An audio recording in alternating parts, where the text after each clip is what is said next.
Hello friend, मैं राम किशोर आप सबका एकेडमी ऑनलाइन क्लासेस में स्वागत करता हूं। दोस्तों, आप सबका हमारे चैनल में बहुत बहुत स्वागत है। तो देखिए दोस्त, हम आपको साइंस पढ़ा रहे थे और साइंस में हम आपको बहुत सारा थ्योरी आपको पढ़ा दिए थे, पूरा कंप्लीट करवा दिए थे। जितना कॉन्सेप्ट था से हम साइंस में चैप्टर नंबर 1 आपको पूरा कंप्लीट करवा दिए थे। लेकिन उसमें हम आपको एक चीज़ नहीं बताए थे और उसमें आपको सिद्ध करने के लिए नहीं बताए थे। देखिए, इस सिद्ध करने वाला क्वेश्चन आपको बोर्ड के एग्जाम में 6 नंबर के आएगा कि सिद्ध करे कि 1 बराबर r/2 होता है। तो चलिए आज हम आपको बताएंगे कि कैसे सिद्ध करते हैं कि f बराबर r/2 होता है। देखिए, अगर आप इस चैनल पर नए हैं तो चैनल को सब्सक्राइब कर लीजिए, वीडियो को लाइक कीजिए और अपने दोस्तों में शेयर जरूर कीजिएगा, ठीक ना। और देखिए, अगर आप इस चैनल पर अभी एकदम पहला बार वीडियो देख रहे हैं तो देखिए इसके प्लेलिस्ट में जाइएगा और प्लेलिस्ट में शुरू से इसमें वीडियो हम आपको मतलब शुरू से पूरा पढ़ाए हैं। चैप्टर नंबर 1 यानी चैप्टर नंबर 1 हम लोग का चल रहा है प्रकाश का परावर्तन और अपवर्तन। तो उसमें हम बहुत सारा आपको कॉन्सेप्ट बता दिए, परिभाषा ये सब बहुत सारा उसमें लिखवा दिए हैं। अवतल दर्पण, अवतल लेंस, उत्तल दर्पण सब के बारे में बता चुके हैं। तो आज हम आपको बताएंगे कि सिद्ध करें कि f बराबर r/2 होता है। तो देखिए, सिद्ध करने के लिए क्या है कि सबसे पहले हमें एक चाहिए अवतल दर्पण चाहिए। क्या चाहिए? अवतल दर्पण। तो देखिए, अवतल दर्पण हम बना लेते हैं। इसमें हम आपको बता रहे हैं अवतल दर्पण की सहायता से सिद्ध करने के लिए, ठीक ना। यानी कि जो भी है ना, इसमें अवतल दर्पण की सहायता से है, यानी कि अवतल दर्पण की सहायता से सिद्ध करेंगे कि a बराबर r/2 होता है। एग्जाम में बस इतना ही आएगा कि सिद्ध करें कि a बराबर r/2 होता है। तो चलिए आइए देखिए, सबसे पहले क्या है कि m' एक अवतल दर्पण है जिसका ध्रुव P तथा वक्रता केंद्र C है कि ना। और बी, अब देखिए ई जहाँ से किरण आ रहा है इसको हम मान लेते हैं कि बी ए क्या है? बी एक आपतित किरण है। बी एक आपतित किरण है जो परावर्तन के बाद फोकस से होकर गुजरती है तथा AC एक क्या है? अभिलंब है। यही आपको समझना है। तो सबसे पहले क्या करिएगा ना कि एगो अवतल दर्पण बना लीजिएगा और अवतल दर्पण है तो ई क्या है? ई प्रधान अक्ष है, PC क्या है? प्रधान अक्ष है। यहाँ से अगर देखेंगे तो इस C बिंदु जो है ना, इस C बिंदु और ये क्या है? F बिंदु और ये क्या है? P बिंदु। ये तीनों इसको बोलते हैं, यहाँ से यहाँ बोलते हैं प्रधान अक्ष। प्रधान अक्ष को ही दूसरा नाम है मुख्य अक्ष, है कि ना। अब देखिए, तो यहाँ से प्रधान अक्ष के समांतर अगर कोई किरण आएगा और दर्पण से टकराएगा तो वो इसके फोकस से होकर गुजरता है। ये इसका नियम है कि कोई भी किरण आएगा ना तो जब दर्पण से होकर टकराएगा तो टकराने के बाद फोकस से होकर गुजरता है। और देखिए, ये अगर आने वाली किरण आपतित किरण है और ये लौटने वाली किरण अगर परावर्तित किरण है तो इसके बीच में एक अभिलंब बनता है। अभिलंब खींचते हैं और अभिलंब खींचते हैं तो इसमें क्या है कि आपतित किरण यानी आपतित कोण, आपतित किरण और अभिलंब के बीच जो कोण बनता है उसको आपतन कोण बोलते हैं। और परावर्तित किरण और अभिलंब के बीच में जो कोण बनता है उसको परावर्तन कोण बोलते हैं। बोले कि ना? देखिए, बोल सकते हैं कि आपतन कोण और परावर्तन कोण। तो देखिए कोण देखिए कोण 1 है ना, यानी कि जो कोण 1 है या 1 और 2 ये दोनों क्या है? आपतन कोण और परावर्तन कोण है। यानी कोण 1 है से आपतन कोण है और कोण 2 है से परावर्तन कोण है। अब देखिए, तो यानी कि आपतन कोण और परावर्तन कोण, तो ये हम आपको सिद्ध करने के लिए इस सबके सहायता लेंगे। इसीलिए हम आपको बता रहे हैं कि देखिए, इसके पहले वाला वीडियो में हम जब आपको पढ़ा रहे थे तो बताए थे कि परावर्तन के नियम से कि आपतन कोण और परावर्तन कोण क्या होता है? दोनों आपस में बराबर होता है। तो आइए सबसे पहले जो चीज इसको किए ना उसको मान लेते हैं। तो हम लोग क्या मानेंगे कि माना कि m' से क्या है? अवतल दर्पण है। तो यहां लिखेंगे माना कि, यहां हम लिखेंगे माना कि m' एक अवतल दर्पण है, एक अवतल दर्पण है, अवतल दर्पण है जिसका ध्रुव P, जिसका ध्रुव P तथा वक्रता केंद्र C है। P तथा वक्रता केंद्र C है, वक्रता केंद्र C है। देखिए, m' एक अवतल दर्पण है जिसका ध्रुव P तथा वक्रता केंद्र C है। BA एक आपतित किरण है, यानी कि BA जो है ना से आने वाली किरण है और आने वाली किरण को क्या बोलते हैं? आपतित किरण। BA एक आपतित किरण है, BA एक आपतित किरण है, BA एक आपतित किरण है जो परावर्तन के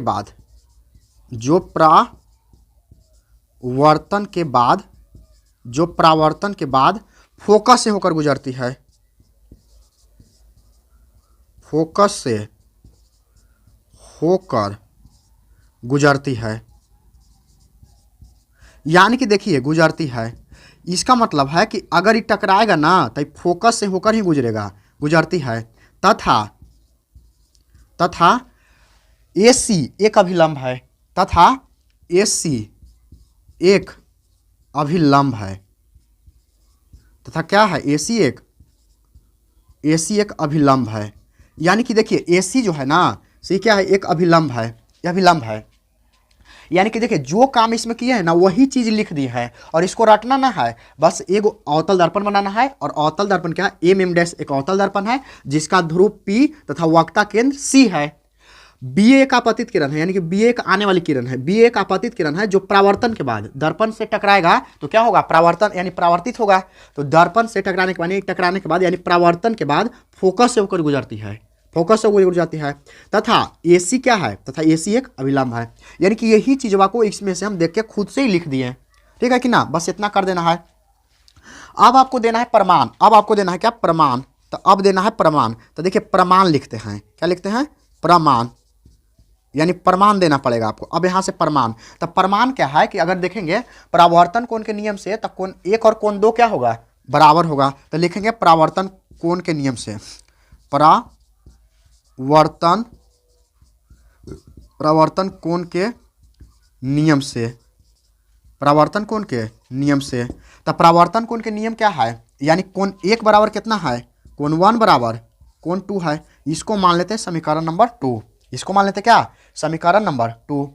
अब अगर देखा जाए तो एकांतर कोण है, देखिए मान के चलिए जहाँ Z बनता है ना, तो देखिए यहाँ से अगर यहाँ आइएगा और यहाँ से यहाँ आइएगा, तो यहाँ से यहाँ, तो ये कोण 1 यानी कोण 1 और कोण 3 कोण ये दोनों बराबर है, यानी कि कोण 1 और कोण 3 क्या है, बराबर है एकांतर कोण से, क्योंकि जहाँ Z बनता है ना वहाँ एकांतर कोण बनता है और ये कोण 1 और 3 एकांतर कोण से बराबर है।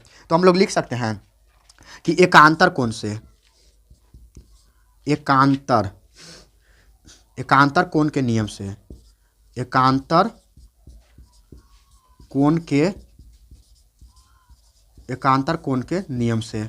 यहाँ तक दिखाई पड़ रहा है ना, कोई दिक्कत नहीं है, चलिए ठीक है। यानी कि यहाँ तक देखिए पूरा दिखाई पड़ रहा है एकांतर कोण के नियम से। तो एकांतर कोण के नियम क्या है, कोण 1 बराबर कोण 3 हो जाएगा, यानी कोण 1 बराबर क्या होगा, कोण 3 हो जाएगा। और इसको मान लेंगे क्या, समीकरण नंबर 2 मान लेंगे।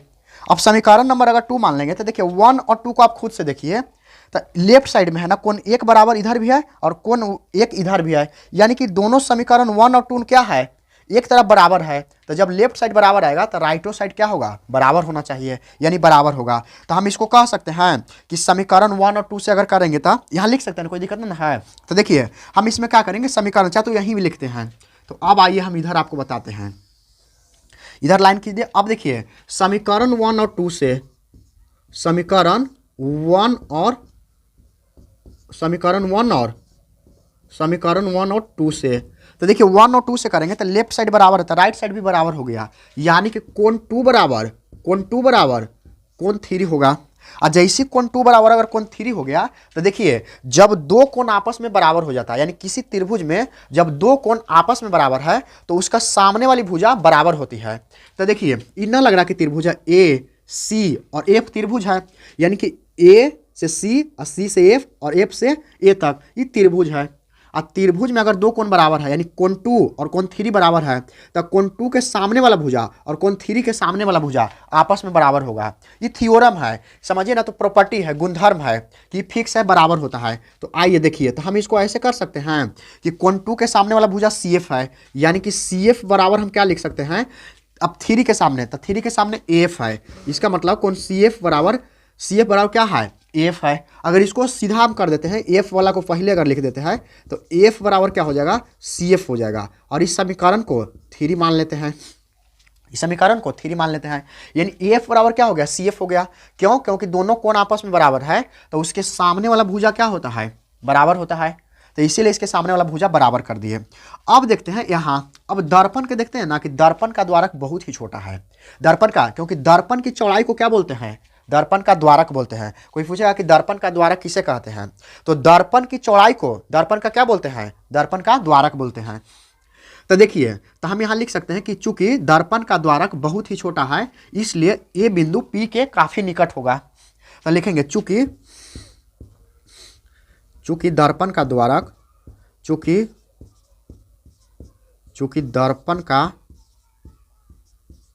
दर्पण का द्वारक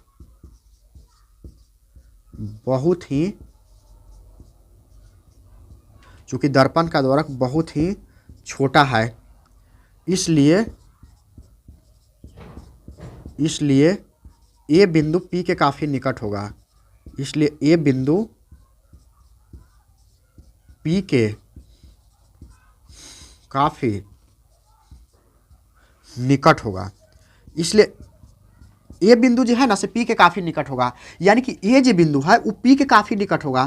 तो देखिए, जितना अगर A से लेके F तक दूरी होगा, अगर वो निकट आ जाएगा तो F बराबर हम PF ना बोल सकते हैं, क्योंकि अगर यही यहाँ चलाएगा, ये अगर यहाँ चलाएगा तो जितना दूरी F होगा ना वही दूरी PF होगा, है कि ना? वही दूरी क्या होगा? PF होगा। जैसे देखिए, मान के चलिए कि ये ऐसे है, जैसे ये ऐसे इस प्रकार से है, यहाँ से अगर कोई ऐसे गेल है, अगर यही तब यहाँ सट जाएगा तो इसका मतलब है कि जे ई दूरिया था वही बन गया कि ना? इसका मतलब है कि जो ई लंबा है ना वही यहाँ आ जाएगा तो क्या बन जाएगा? समझिए, तो दूरी सेम हो जाएगा, यानी बराबर हो जाएगा। तो हम लोग बोल सकते हैं कि एफ बराबर पी एफ होगा, बोल सकते हैं। यानी कि इसका मतलब हम कह सकते हैं कि एफ बराबर क्या हो जाएगा? पी एफ, यानी एफ बराबर क्या होगा? पी एफ होगा। इसको मान लेते हैं समीकरण नंबर 4। तो अब देखिएगा, समीकरण 3 में एफ और समीकरण 4 में एफ, यानी लेफ्ट साइड बराबर है। तो अगर दो समीकरण में अगर लेफ्ट साइड बराबर आ जाए या तो राइट साइड बराबर आ जाए तो उसका दूसरा साइड वाला भाग आपस में बराबर होता है। तो हम लोग बोल सकते हैं कि समीकरण 3 और 4 से हम बोल सकते हैं कि समीकरण 3 और 4 से समीकरण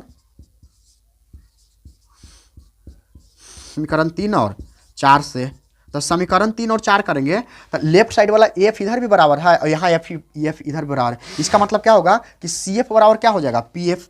तो हम इसमें कर सकते हैं कि सी एफ बराबर क्या हो जाएगा? पी एफ हो जाएगा। सी एफ बराबर पी एफ हो जाएगा, यानी कि जहाँ सी एफ आएगा वहाँ क्या कर देंगे? पी एफ कर देंगे कि ना? यानी कि दोनों ही आपस में बराबर है, जहाँ पी एफ रहेगा वहाँ सी एफ और जहाँ सी एफ रहेगा वहाँ पी एफ। तो देखिए, सी एफ अगर देखा जाए तो सी एफ कुछ है नहीं, यहाँ से यहाँ तक की दूरी को कुछ बोलते हैं? कुछ नहीं बोलते हैं सी एफ को, कुछ नहीं। लेकिन पी एफ जो है ना, पी एफ को हम बोलते हैं, देखिए पी एफ को क्या बोलते हैं? पी से लेके एफ तक, यानी पी से लेके एफ तक, इसको जानते हैं कैपिटल, इसको बोलते हैं एफ बोलते हैं। एफ मतलब फोकस बोलते हैं, फोकस दूरी, ठीक ना? और ये जो यहाँ से यहाँ तक पूरा जो है उस, यानी पीसी के लंबाई अगर देखा जाए, यहाँ से यहाँ तक के देखा जाए अगर ये पूरा, तो इसको बोलते हैं आर बोलते हैं। यानी पी से लेके सी तक को क्या बोलते हैं? आर, और पी से लेके एफ तक की दूरी को क्या बोलते हैं? इसको बोलते हैं एफ बोलते हैं, यानी फोकस दूरी। और पी से लेके सी तक की दूरी को हम लोग बोलते हैं वक्ता त्रिज्या। तो ये हम पहले वाला वीडियो में बता चुके हैं, इसलिए तो बोल रहे हैं कि अगर शुरू से आप वीडियो को देखिएगा तो आपको पूरा समझ में आएगा। तो अब देखिए, अब हम क्या करते हैं, अब हम आपको यहाँ से फिर सोल्व करवाते हैं, यानी कि फिर से यहाँ से लाइन खींचते हैं और यहाँ से। अब देखिए, तो हम ना बोल सकते अगर पीसी के कोई हमसे लंबाई पूछेगा, यानी पीसी के क्या पूछेगा? पीसी के, यानी मान के चलिए ना पीसी के अगर हमको से कोई लंबाई पूछेगा, यानी कि यहाँ से लेके यहाँ तक, तो हम बोल सकते हैं P F plus C F, बोल सकते हैं कि ना? क्योंकि P F plus C F, यानी कि पी एफ प्लस क्या हो जाएगा?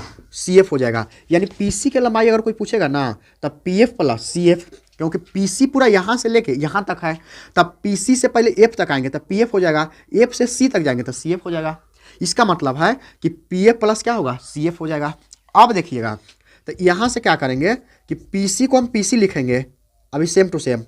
अब पी एफ जो है ना, पी एफ यानी पी एफ है उसको हम लोग एफ बोल सकते हैं, क्या बोल सकते हैं? अच्छा, एफ बोलने से पहले क्या करेंगे? पी एफ को पी एफ छोड़ देते हैं, प्लस अब सी एफ जो है ना उसको चेंज कर देते हैं। सी एफ के जगह हम क्या लिख सकते हैं? पी एफ लिख सकते हैं कि ना? लिख सकते हैं कि जहाँ सी एफ है वहाँ पी एफ लिख सकते हैं। तो वहाँ सी एफ है ना, सी एफ, इसको हम चेंज करके पी एफ बना देंगे।